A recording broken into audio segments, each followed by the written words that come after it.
Boa noite a todos, bom estar com vocês mais uma vez para mais um Evangelho do nosso querido Grupo Espírita Casinha de Irmã Clementina, e que nós possamos ter uma noite de inspiração, de paz, de contato com Deus, com Jesus, com esses amigos do plano maior.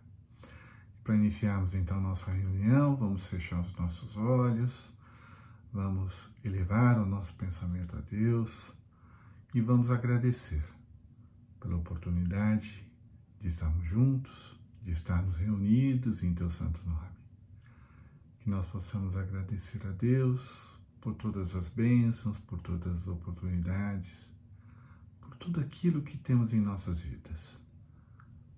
As dificuldades, as oportunidades, o aprendizado, o crescimento, tudo aquilo que a cada dia vivenciamos junto aos nossos irmãos. Que nós possamos estar sempre atentos para essas oportunidades, para o aprendizado, para o nosso processo de aprendizado. Que tenhamos com o nosso próximo a mesma bondade que Deus, nosso Pai, tem para entender as nossas limitações. Que nós possamos, na noite de hoje, encontrar na palavra do Evangelho mais um esclarecimento, mais um entendimento, que possamos juntos fazermos as nossas reflexões e melhorar um pouquinho a nossa conduta, a nossa forma de pensar e agir. Pai nosso que estais nos céus, santificado seja o vosso santo nome, Senhor. Venha a nós o vosso reino, seja feita a vossa vontade, assim na terra como nos céus. O pão nosso de cada dia nos dai hoje. Perdoai, Senhor, as nossas dívidas, assim como nós perdoamos aos nossos devedores. E não nos deixeis cairmos em tentações, mas livrai-nos, Senhor, de todos os males, pois Teu é o reino, o poder e a glória, agora e para todos sempre. Que assim seja, graças a Deus. Muito bem, e assim, meus amigos, nós vamos falar um pouquinho hoje, bem do início do Evangelho segundo o Espiritismo. O Evangelho que tem uma imensidão de boas novas, para nós, mas nós vamos falar um pouquinho, focar no capítulo 1. E o capítulo 1, ele nos diz assim: não vim destruir a lei. E vai nos falar das 3 revelações, então, de Moisés, Cristo e o Espiritismo. E vai falar também da aliança da ciência com a religião. Vamos ler o item 1, então. Não penseis que vim destruir a lei ou os profetas. Não vim destruí-los para dar-lhes o cumprimento. Porque em verdade digo que o céu e a terra não passarão, até que não se cumpra tudo quanto está na lei, até o último J e o último ponto. Então, neste item, nós já temos na introdução, no primeiro item do Evangelho, nós temos Jesus nos dizendo que ele não veio destruir nem a lei que já havia sido divulgada, nem os profetas. Mas sim, ele veio dar-lhe cumprimento. Ele veio fazer com que aqueles ensinamentos estivessem praticados. E nos diz mais, ele nos diz que enquanto o céu e a terra não estiverem praticando tudo isso, não vai estar cumprindo a missão de Deus. Então, a conclusão disso, o nosso destino, a nossa evolução é realmente mais do que entender, mais do que fazer o que Deus deseja, é praticar de fato esses ensinamentos como evolução, como aprendizado dos nossos espíritos. No item 2, ele nos fala sobre Moisés e nos explica que há 2 partes distintas na lei mosaica: a lei de Deus, promulgada sobre o Monte Sinai, e a lei civil ou disciplinar, estabelecidas por Moisés. Uma é invariável, a outra é apropriada aos costumes e ao caráter do povo e se modifica com o tempo. Então a lei de Deus nos mandamentos seguintes: Eu sou o Senhor teu Deus, que te tirei da terra do Egito, da casa da servidão. Não terás deuses estrangeiros diante de mim. Não farás para ti imagens de escultura, nem figura alguma de tudo o que há em cima no céu e do que há embaixo na terra, nem de coisa que haja nas águas debaixo da terra. Não adorarás, nem lhe darás culto. 2. Não tomarás o nome do Senhor teu Deus em vão. 3. Lembrar-te de santificar o dia de sábado. 4. Honrarás a teu pai e tua mãe, e para teres uma dilatada vida sobre a terra que o Senhor Deus te há de dar. Não matarás. Não cometerás adultério. Não furtarás. Não dirás falso testemunho contra o teu próximo.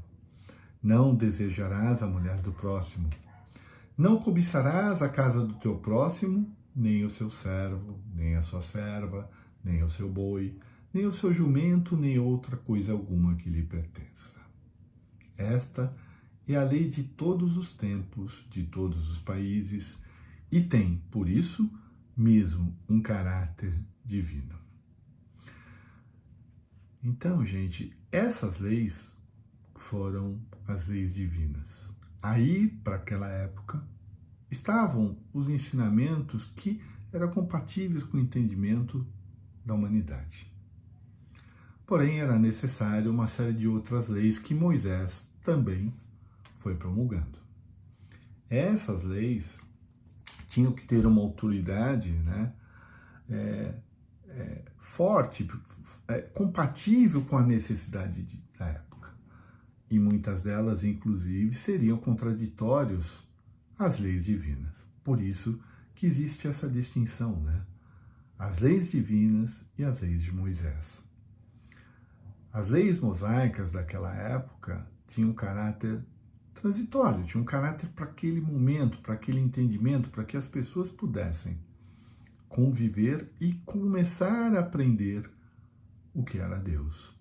Então Moisés veio fazer a primeira divulgação, a primeira semeação de todo o ensinamento de Deus. Em seguida, nós tivemos Cristo. Jesus não veio destruir a lei. O que quer dizer a lei de Deus? Ele veio cumpri-la, ou seja, desenvolvê-la, dar-lhe o seu verdadeiro sentido e apropriá-la ao grau de adiantamento dos homens. Eis porque encontramos nessa lei o princípio dos deveres para com Deus e para com o próximo, que constitui a base de sua doutrina. Quanto às leis de Moisés, propriamente ditas, ele, pelo contrário, as modificou profundamente, no fundo e na forma. Combateu constantemente o abuso das práticas exteriores e as falsas interpretações. E não podia fazê-las passar por uma reforma mais radical do que reduzindo-as a estas palavras: amar a Deus sobre todas as coisas e ao próximo como a si mesmo. E ao acrescentar, esta é toda a lei e os profetas. Então, quando Jesus vem cumprir o seu papel das profecias, que já havia sido anunciado o seu advento, ele inicia nos dizendo que ele não veio destruir a lei de Deus, os 10 mandamentos, a lei divina, de Moisés.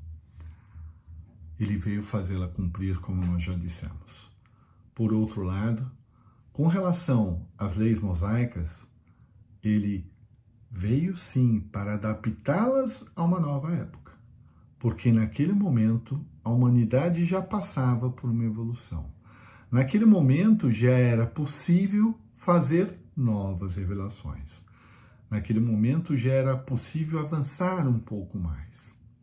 E aí ele substitui todas essas outras leis mosaicas por esta simples frase, amar a Deus sobre todas as coisas e ao próximo como a si mesmo.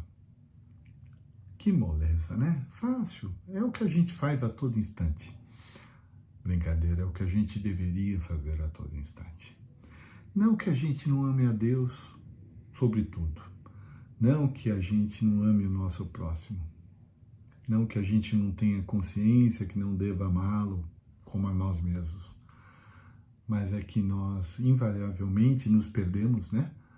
Entre as nossas paixões humanas ainda, as nossas vicissitudes, as nossas dificuldades de interpretar, de aceitar, de lembrar, de entender que todos nós estamos ainda nesse processo de evolução.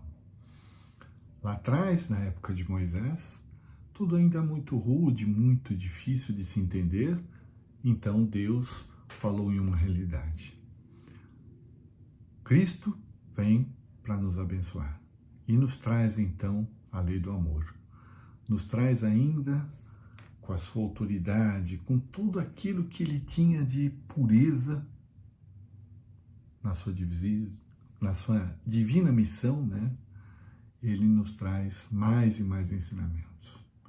E nos diz, né, que entre o céu e a terra não existe diferença, né? Aí ele começa a nos explicar, ele começa a nos dar o caminho, né? Aí Jesus consegue nos trazer qual o sentido da verdadeira vida, por que estamos aqui na Terra. Como nós chegamos ao reino dos céus, quais são esses valores, qual é o caminho que irá nos conduzir até Deus.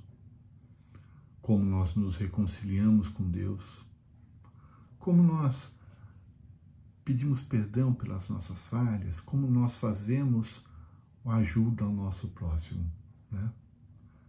Começa a explicar para a humanidade como as coisas futuras vão acontecer. Começa a dar para a humanidade o entendimento do que deve ser cumprido, do destino da humanidade. Mas ele disse tudo isso pelo entendimento daquela época. Ainda assim, era muito difícil falar abertamente, porque as ideias daquela época ainda eram limitadas. Aliás, eram ou são? O quanto hoje, né, meus amigos, nós somos mais esclarecidos ou mais próximos dessa verdade que Jesus nos falou há 2000 anos. Então, se hoje ainda nós temos dificuldades de praticar, de entender esses verdadeiros valores, quanto mais aquela época. Mas sim, Jesus veio e nos trouxe pelo seu exemplo, pela prática do amor, pela prática da caridade, do perdão, nos deu os mais nobres ensinamentos do que diz cristianismo, né?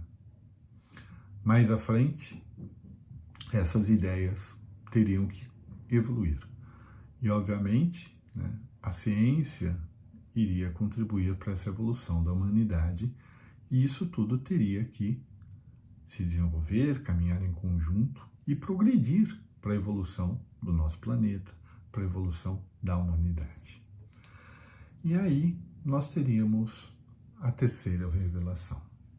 Como Jesus prometeu, o Espiritismo é a nova ciência, que vem revelar aos homens, por meio de provas irrecusáveis, a existência e a natureza do mundo espiritual e suas relações com o mundo material. Ele nos mostra esse mundo, não mais como sobrenatural, mas pelo contrário, como uma das forças vivas e incessantemente atuantes na natureza, como a fonte de uma infinidade de fenômenos até então incompreendidos e por essa razão rejeitados para o domínio do fantástico e do maravilhoso. É essas relações que o Cristo se refere em muitas circunstâncias e é por isso que muitas coisas que ele disse ficaram ininteligíveis ou foram falsamente interpretadas. O Espiritismo é a chave que nos ajuda a tudo explicar com facilidade. A lei do Antigo Testamento está personificada em Moisés, a do Novo Testamento em Cristo. O Espiritismo é a terceira revelação da lei de Deus. Mas não está personificado em ninguém, porque ele é o produto do ensinamento dado, não por um homem, mas pelos Espíritos, que são as vozes do céu, e todas as partes da terra, e por inumerável multidão de intermediários. Trata-se, de qualquer maneira, de um ser coletivo, compreendendo o conjunto dos seres do mundo espiritual, cada qual trazendo aos homens o atributo de suas luzes, para fazê-los conhecer esse mundo e a sorte que nele o espera.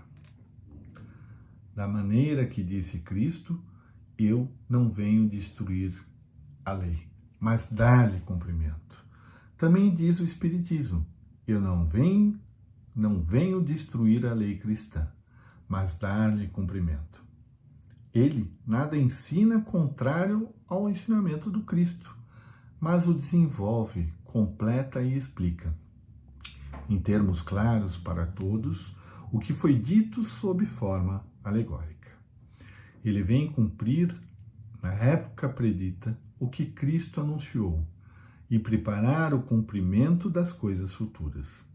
Ele é, portanto, obra do Cristo que o preside, assim como preside ao que igualmente anunciou a regeneração que se opera e que prepara o reino de Deus sobre a terra. Maravilhoso, né? Então, a terceira revelação, o Espiritismo, a nova ciência que Kardec codificou para todos nós.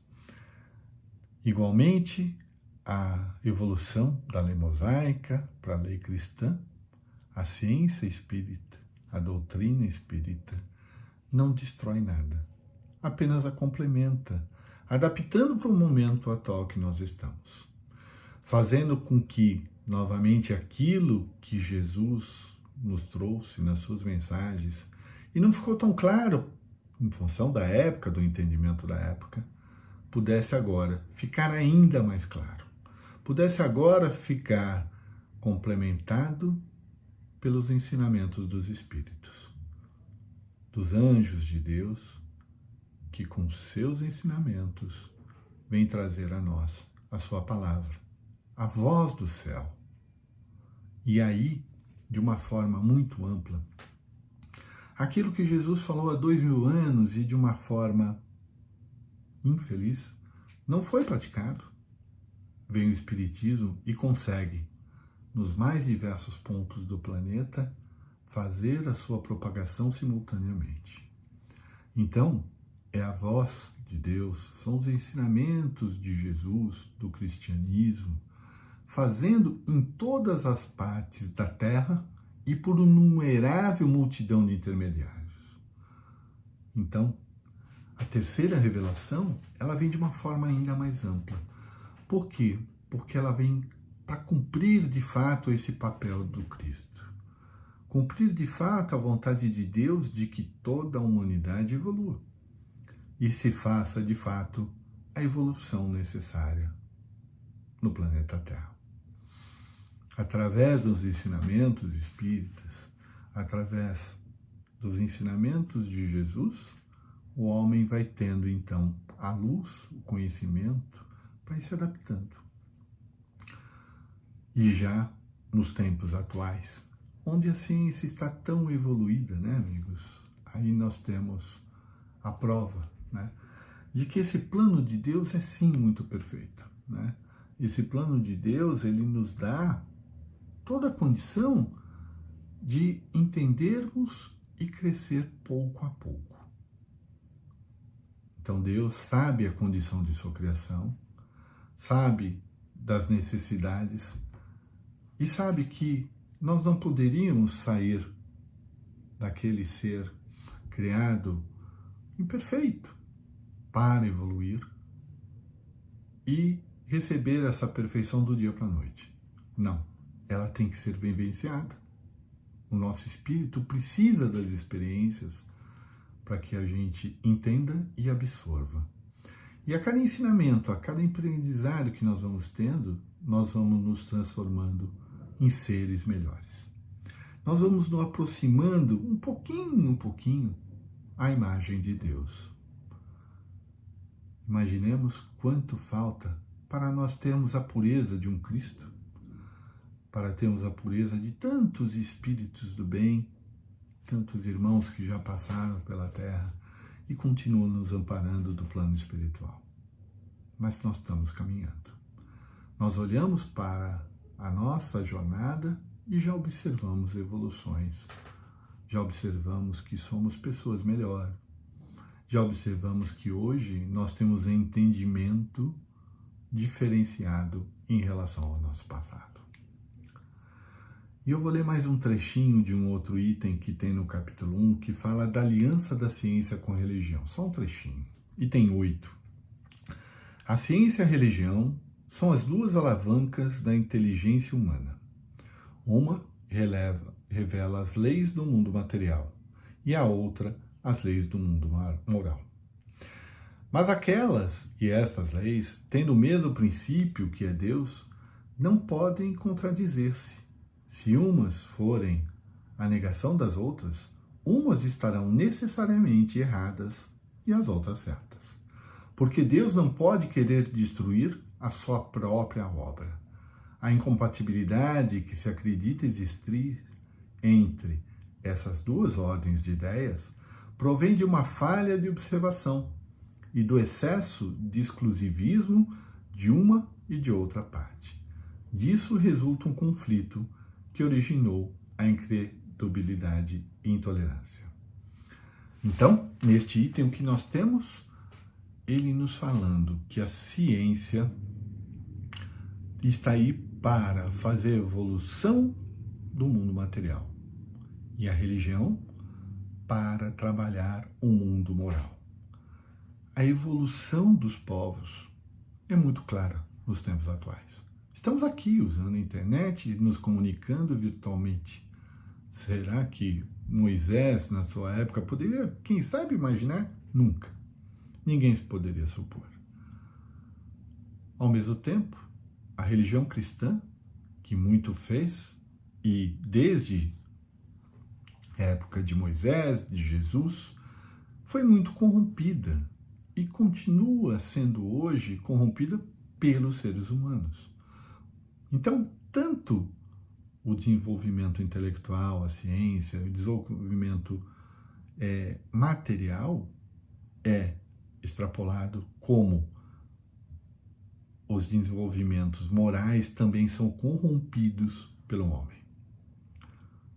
Esses excessos, nos dois aspectos, é que geram os conflitos e muitas vezes a incredulidade, a intolerância, né? Mas isto também é parte do nosso crescimento. Isto também é parte da nossa moral de cada tempo. Então, à medida que nós humanos vamos entendendo melhor a nossa existência, o nosso porquê, o porquê que as coisas são assim, qual o nosso propósito, o que realmente tem valor, à medida que nós vamos entendendo que daqui nós só vamos levar o que estiver no nosso coração, muito provavelmente, nós vamos entender que as coisas que estão aqui, a ciência, né, que ele diz aqui, está aqui para nos ajudar, para nos servir como um dos pilares da nossa jornada no plano Terra. Mas, ao mesmo tempo, nós vamos entendendo e percebendo que o desenvolvimento moral, que é a prática das leis divinas, das leis de Deus, do que Moisés nos trouxe, do que Jesus aprimorou, do que o Espiritismo nos faz melhor interpretar e entender, são os verdadeiros valores que serão perpetuados em nosso espírito. E este será o que nós vamos levar. Isso será aquilo que nós vamos compartilhar por toda a nossa eternidade com o nosso próximo. Então, quando a gente olhar para o ensinamento de Jesus, quando a gente olhar, né, que Jesus nos disse simples assim, a amar a Deus sobre todas as coisas e ao próximo como a si mesmo. Se nós fizermos isso na sua plenitude, certamente nós teremos entendido o verdadeiro valor que nós temos que dar, tanto para o aspecto material como para o moral. Este desenvolvimento deve e irá acontecer proporcionalmente. Alguns irmãos se avançam mais em um ponto, outros em outro, mas, a seu tempo, todos nós chegaremos a este entendimento, porque o conhecimento e desenvolvimento intelectual, ele deve ocorrer tanto quanto moral. Porém, cada qual com seu papel, cada qual com a sua importância. Este capítulo 1, gente, é um capítulo muito interessante. Aliás, todo o Evangelho, mas este merece uma atenção especial porque ele ainda traz, na instrução dos Espíritos, algumas colocações muito interessantes sobre Cristo, sobre Moisés, sobre o próprio Espiritismo, sobre a nova era, E quem sabe vocês possam continuar a leitura, fazer um estudo, pouco a pouco. Aliás, lembrando do Evangelho do Lar, lembrando que é uma oportunidade salutar, de levar para dentro dos nossos lares não apenas o ensinamento de Jesus, não apenas toda essa lição, toda essa ajuda que o Evangelho nos traz, mas ampliar esse contato com Deus, com o plano espiritual. Então reservem um tempinho, uma vez por semana, defina um dia, hora, para falar com Deus, para agradecer a Deus, aos amigos espirituais, pela oportunidade, por todo ensinamento, por todo aprendizado. A prática do Evangelho do Lar é mais um alicerce que irá nos ajudar a ponderar, o nosso dia a dia, que é todo envolvido por esse lado humano, com o lado moral, com o lado da nossa evolução, do nosso espírito, do nosso irmão, do nosso filho, da nossa mãe, dos nossos vizinhos e tudo mais. Cada casa que pratica o Evangelho no lar, ela leva essa luz não apenas para o seu lar, mas para toda a sua região, para os seus vizinhos, para a sua rua. E tenha certeza que os amigos do Plano Maior estão ali presentes. Jesus está ali, presente, e é um momento muito especial. Então, quem sabe aí também, tem gente que faz o Evangelho de um jeito, outro de outro, um abre aleatório, o outro abre numa sequência, mas quem sabe ali uma oportunidade de estudar, esses ensinamentos. E para concluir, eu vou ler só o prefácio do Evangelho, segundo o Espiritismo. E tem uma nota ainda que ele diz que esta instrução, que foi transmitida por via mediúnica, resume ao mesmo tempo o verdadeiro caráter do Espiritismo e o objetivo da obra do Evangelho segundo o Espiritismo. Por isso ela foi colocada como prefácio. Vejam que lindo. O Espírito do Senhor, que são as virtudes dos céus, como um imenso exército que se movimenta, ao receber a ordem de comando, espalham-se sobre toda a face da terra. Semelhantes a estrelas cadentes, vêm iluminar o caminho e abrir os olhos aos cegos. Eu vos digo em verdade que são chegados os tempos em que todas as coisas devem ser restabelecidas no seu verdadeiro sentido, para dissipar as trevas, confundir os orgulhosos e glorificar os justos. As grandes vozes do céu ressoam como um toque da trombeta, e os coros dos anjos se reúnem. Homens, nós os convidamos ao divino concerto. Que vossas mãos tomem a lira, que vossas vozes se unam e, num hino sagrado, se estendam e vibrem, de um extremo do universo ao outro. Homens, irmãos amados, estamos juntos de vós. Amai-vos também uns aos outros, e dizei do fundo do vosso coração, fazendo a vontade do Pai que estás no céu. Senhor, Senhor, e podereis entrar no reino dos céus. O Espírito da Verdade. Jesus. Muito obrigado, meus amigos. Espero que essa palavra nos ajude a todos, de alguma forma, a entender cada vez mais o propósito da nossa existência, porque aqui estamos, aonde vamos e devemos caminhar. Que Deus continue nos iluminando, nos abençoando e que possamos, nesse momento, lembrar dos nossos irmãos necessitados, lembrar de tantos irmãos que sofrem por suas enfermidades, por esse vírus que vem nos trazer mais uma forma de chacoalhar toda a humanidade, de fazer com que a humanidade desperte para aquilo que realmente tem valor à vida. Que nós possamos vibrar por todos, que cada qual no seu merecimento seja abençoado por Deus, seja abençoado pelas equipes socorristas, levando a cura, o amor, a esperança, abençoando os seus corações. Que nós possamos vibrar por todo o nosso planeta, por todos os dirigentes, por todos aqueles que devem fazer o bem ao seu próximo. Que nós possamos vibrar pelos nossos irmãos necessitados, que a prática do bem, do amor, da caridade atinja a todos. Que nós possamos, de fato, praticar esses amai-vos uns aos outros no nosso dia a dia, olhando pelo nosso próximo. Não apenas o respeitando, mas auxiliando na medida da nossa necessidade, ou até melhor, acima da nossa possibilidade. Que nós possamos, assim, agradecer a Deus pela nossa vida, pela energia de amor, de luz que traz aos nossos lares, aos nossos familiares, pedindo por uma semana de paz, de amor, de saúde, e que possamos estar juntos sempre nesse sentimento de amor, conectado à espiritualidade maior, na busca do nosso bem comum, do nosso aprendizado, da nossa evolução. Nosso Divino Mestre e Salvador, fortalecei-nos e amparai-nos, Senhor, para que possamos ajudar as forças do bem a transformar o mundo. Veneráveis mensageiros celestes, auxiliares de Jesus, fortalecei-nos e amparai-nos, Senhor, para que possamos ajudar as forças do bem a transformar o mundo. Pai nosso, Criador nosso, fonte eterna de amor e de luz, fortalecei-nos e amparai-nos para que possamos ajudar as forças do bem a transformar o mundo. Que assim seja, graças a Deus, e uma ótima semana para todos. Obrigado.